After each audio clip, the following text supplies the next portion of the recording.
नमस्कार, मैं डॉक्टर देशराज वर्मा, सहआचार्य हिंदी, राजकीय महाविद्यालय राजगढ़, अलवर, राजस्थान।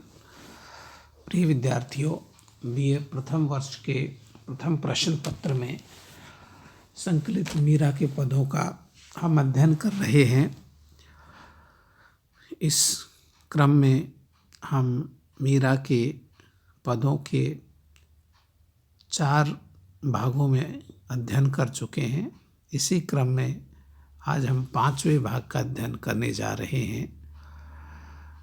मीरा दरद दीवानी विरहिणी मीरा अपने प्रिय आराध्य भगवान कृष्ण को पति रूप में स्वीकार करती हैं। उनकी भक्ति माधुर्य भाव या कांता भाव की मानी गई है। इसी क्रम में हम मीरा के इन पदों को देखते हैं। वो कहती हैं कि दरस बिनु दूखण लागे नैन, जब ते तुम बिछुरे प्रभु मोरे, कबहु न पायो चैन। विरह कथा कासु कहु सजनी, बह गई करवत ऐन। कलन परत पली पल हरि मग जोवत, भई क्षमासी रैन। मीरा के प्रभु कब रे मिलोगे, दुख में टण सुख देन। मीरा कहती हैं कि हे प्रभु, हे मेरे प्रिय कृष्ण, तुम्हारे दर्शनों के बिना मेरे नेत्र दुखने लगे हैं। बहुत लंबे समय से मैं तुम्हारी प्रतीक्षा कर रही हूँ और तुम्हारी बाट जोहते जोहते इन आँखों में झाइयाँ पड़ने लगी हैं और ये आँख अब दुखने लगी हैं, लेकिन तुम अभी तक नहीं आए हो। जब ते तुम बिछुरे प्रभु मोरे। मीरा कहती है कि हे मेरे प्रिय प्रभु, जब से तुम बिछुड़े हो, कबहु न पायो चैन, तब से मैंने कभी भी चैन प्राप्त नहीं किया है। अब यहाँ मीरा जन्म जन्मांतर से आत्मा का परमात्मा से बिछुड़ने के प्रसंग को यहाँ व्यक्त करती हैं कि जब से आत्मा परमात्मा से बिछुड़ कर आई है, तब से आत्मा ने चैन प्राप्त नहीं किया। कितने ही जन्म मीरा ने लिए, जीवात्मा ने लिए, लेकिन वो परमात्मा से नहीं मिल पाई। आगे विषय को विस्तार देती हैं और मीरा कहती हैं कि विरह कथा कासु कहु सजनी, कि हे मेरी सखी को संबोधित करते हुए कहते हैं कि सखी, अब ये कृष्ण वियोग की कथा को मैं किससे कहूँ, क्योंकि इस विरह की कथा को कुछ सुनने और समझने वाला नहीं है।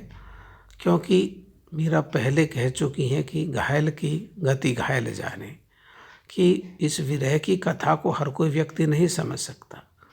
इसको तो वही समझ सकता है जिसने कभी विरह को सहन किया हो या जिसको कभी विरह लगा हो। बह गई करवत ऐन। मीरा कहती है कि जैसे मैंने काशी में करवत ले ली है, करवत पर गिरकर मैंने प्राण त्यागने पर जो कष्ट होता है, वह कष्ट मुझे हो रहा है। क्योंकि विरह की व्यथा, विरह का दर्द कहने सुनने से परे है, वो शब्दातीत है, वर्णनातीत है।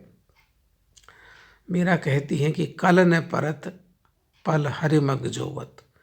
एक क्षण के लिए भी मुझे चैन नहीं मिलता और रात दिन में हरि के लिए उनका मगमनी रास्ता, उनके रास्ते को देखते रहती हूँ, बाट जोहती रहती हूँ, बही क्षमासी रैन।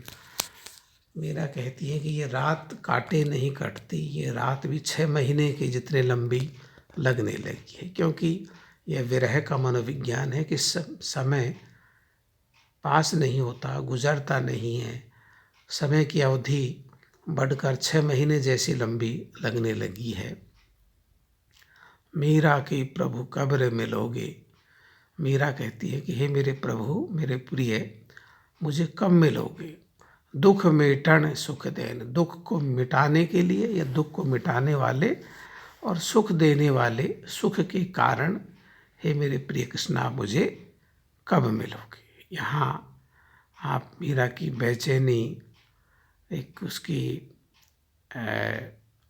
तितिक्षा, मिलने की तीव्र उत्कंठा और विरह का जो मनोविज्ञान है वो यहाँ हम देख सकते हैं। आगे के पद में मीरा कहती है कि म्हारा औलगिया घर आया। मीरा कहती है, औलगिया शब्द राजस्थानी का है, कि हमारा प्रिय, मेरा कृष्ण, मेरा भरतार मेरे घर आया है। अब यहाँ घर आने से सामान्य कहें कि प्रिय का प्रेमास्पद के घर आना, लेकिन यहाँ से तात्पर्य, घर से तात्पर्य आत्मा, परमात्मा का इस शरीर के रहते हुए आत्मा से मिलन होने से है, कि स्वयं परमात्मा मेरे अंदर अवतरित हो गए, मेरे घर में आ गए हैं। तन की ताप, जब से परमात्मा मेरे घर आए हैं, तन की ताप मिट गई है, शरीर का दुख मिट गया है, सुख पाया, हिल मिल मंगल गाया। मीरा कहते हैं कि मेरे समस्त दुखों का निवारण हो गया है और हिल मिल करके मैंने मंगल गीतों का मेरी जीवात्मा ने गायन किया है।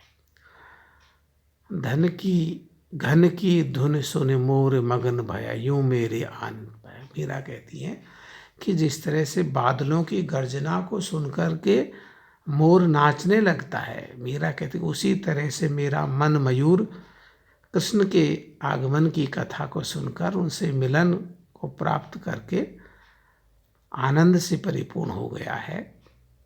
मेरा मन मयूर नाच उठा है। मगन बही में मिली प्रभु अपनासु, भी का दर्द मिटाया। मीरा कहती है कि मैं मग्न होकर के मेरे प्रिय से, मैं कृष्ण से मिले हूँ, और मिलने के बाद जो लंबे विरह का दुख था वो मिट गया है। चंद को देख कमुदन फूले, हरख बया मेरी काया। मीरा कहते कि जिस तरह से चंद्रमा को देखकर कुमुदनी प्रफुल्लित हो उठती है, विकसित हो उठती है, ठीक उसी तरह से मीरा कहती है कि जब से मेरा प्रिय मेरे घर आया है, मेरी जीवात्मा परमात्मा से मिली है, हरख भया भई मेरी काया, मेरी काया शरीर प्रसन्नता से ओतप्रोत हो गई है, आनंद से परिपूर्ण हो गई है। रग रग शीतल भई मेरी सजनी। मीरा अपने सखी को संबोधित करते हुए कहती हैं कि जब से मुझे प्रिय का मिलन हुआ है, मेरा अंग प्रत्यंग रग रग में शीतलता, ठंडक का एहसास भर गया है, विरह का ताप मिट गया है, ताप की जगह ठंडक ने, शीतलता ने ले ली है। हरि मेरे महल सिधाया। मीरा कहती हैं कि भगवान कृष्ण मेरे शरीर में, मेरी काया में, मेरी काया के महल में स्वयं आकर के मिले, या यूँ कहें कि दूल्हा, परमात्मा दूल्हा बनकर के विरहिणी जीवात्मा से परिणय करने के लिए, विवाह करने के लिए इस शरीर में ही अवतरित हो गए, आ गए हैं। सब भगतन का कारज कीना। अब मीरा कहती है कि भगवान सबका कल्याण करते, सब भक्तों के काम संवारते हैं, सोई प्रभु में पाया। मीरा कहते हैं कि मैंने उसी प्रभु को पाया है जो सब संतों का काम साधते हैं, उनके कार्य पूरा करते हैं। अब संतों के जो प्रभु हैं वो निर्गुण ब्रह्म हैं। अब देखिए मीरा को जब हम पढ़ते हैं तो मीरा निर्गुण ब्रह्म की उपासना और सगुण कृष्ण दोनों को एक साथ लेकर के चलती है। और ये निर्गुण परमात्मा की जो आराधना है, जो उपासना का भाव है, वो मीरा ने निर्गुण संतों के साथ सत्संग करके, आवरण संतों के साथ सानिध्य प्राप्त करके मीरा ने ये निर्गुण भक्ति को प्राप्त किया, उस एहसास को जिया है। हम यूँ कह सकते हैं कि मीरा एक साथ निर्गुण और सगुण दोनों को साध करके चलती है। मीरा विरहिणी शीतल होयो, दुख धुंध दूर न साया। मीरा कहती है कि मैं विरहिणी मीरा थी, जब से प्रभु मुझे मिले हैं, मेरे मेरा सारा कष्ट, मेरी पीड़ा, मेरी टीस, मेरा विरह समाप्त हो गया है और मेरा तन मन चित्त बुद्धि आत्मा सब शीतल हो गए, प्रफुल्लित हो गए हैं। दुख द्वंद दूर नशा, और मेरा जीवन में जो दुख द्वंद थे, सारी पीड़ाएं थी, त्रिताप थे, सारे के सारे नशाए मैंने नष्ट हो गए हैं, दूर हो गए हैं। अब मैंने आनंद की अवस्था को प्राप्त कर लिया है। यहाँ पर हम मीरा विरहिणी, मीरा यहाँ संयोग सुख के एहसास को व्यक्त करती हैं कि आत्मा का मिलन परमात्मा से हो गया है। अगले पद में देखते हैं, भज मन चरण कमल अविनाशी।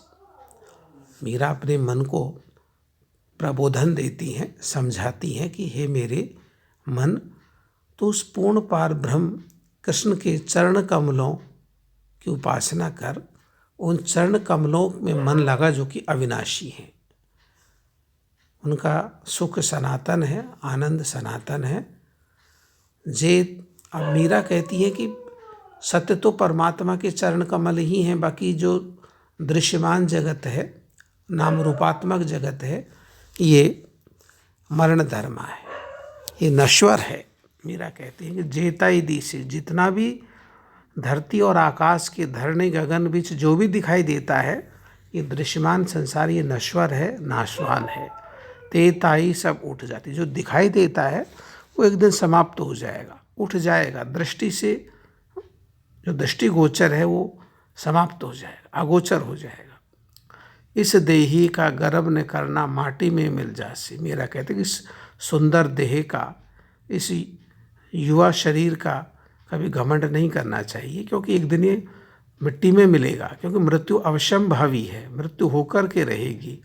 इसलिए मीरा अहंकार से को तजने की बात करती हैं। यह प्रकारांतर से हम निर्गुण जो मार्ग है, निर्गुण मार्ग का जो क्षणबोध है, नश्वरता है, उसके एहसास को हम यहाँ पर देख सकते हैं। यो संसार चहर की बाजी। मीरा कहते हैं ये संसार तो चौपड़ का खेल है, शतरंज का खेल है, चार पहर का खेल है, कुछ समय का है। सांझ पड़ा उठ साज, जो ही शाम का समय होता है, शतरंज के खिलाड़ी खड़े होकर के चले जाते हैं। मतलब चार पहर बहुत कम समय की अवधि का यह मीरा का संकेत है कि इस जीवन बहुत छोटा सा जीवन, लघु जीवन है, और इसकी सांझ बुढ़ापा है, सांझ इसकी मृत्यु है, और ये हर किसी को आएगी। जो ही सांझ आएगी तो ये पक्षी यहाँ से, जीवात्मा रूपी पक्षी यहाँ से उड़ जाएगा। कहाँ भयो है भगवा पहरा, घर तज भय सन्यासी। मीरा कहती हैं कि केवल भक्ति का आडंबर करने से कुछ नहीं होता। केवल हम भगवा वस्त्र पहन लेते हैं तो भगवा वस्त्र पहनने से भी क्या हो गया, और घर छोड़ करके तुम सन्यासी बन गए, गृहस्थ को त्याग दिया, तो भी तुम्हें कोई पद मुक्ति होने वाली नहीं है। केवल अवस्था भेद हो सकता है। जोगी हुई जुगत नहीं जाने। अगर योगी होकर के युक्ति नहीं जानता है, उलट जन्म फिर आसी, बार बार फिर जन्म मरण के चक्कर में वो फंसता रहता है। योगी व्यक्ति को अपने जन्म मरण के जो फंदा है, जो आवागमन है, उसको काटना चाहिए। तो योगी को युक्ति आनी चाहिए। अगर योगी को युक्ति नहीं आती है तो बार बार जन्म लेगा और बार बार मरेगा। तो यहाँ मीरा युक्ति की बात करती है, निर्गुण पथ की और अग्रसर होती हुई मीरा जान पड़ती है। अर्ज करूं अबला कर जोरे। मीरा कहती है कि मैं स्त्री हूँ, कर्मणि हाथ में हाथ जोड़ करके ही प्रभु आपके चरण कमलों में प्रार्थना करती हूँ। श्याम तुम्हारी दासी, हे श्याम, हे कृष्ण, मैं तुम्हारी दासी हूँ, आप मुझे अपने चरण कमलों में स्थान दीजिए। मीरा के प्रभु गिरधर नागर। मीरा कहते हे मेरे गिरधर नागर, तुम केवल मेरे हो। यहाँ अद्वैत या कहें कि एकनिष्ठता का भाव। मीरा कहते केवल तुम मेरे हो और किसी के नहीं हो। ऐसा अनन्य प्रेम हम यहाँ मीरा के पदों में देख सकते। काटो जम की फांसी, आप ही मेरे इस जन्म मरण की यम की फांसी को काट सकते हो। मृत्यु के काल से या मृत्यु के भयावहता से, काल की जकड़न से आप मुझे मुक्त कर सकते हो। धन्यवाद।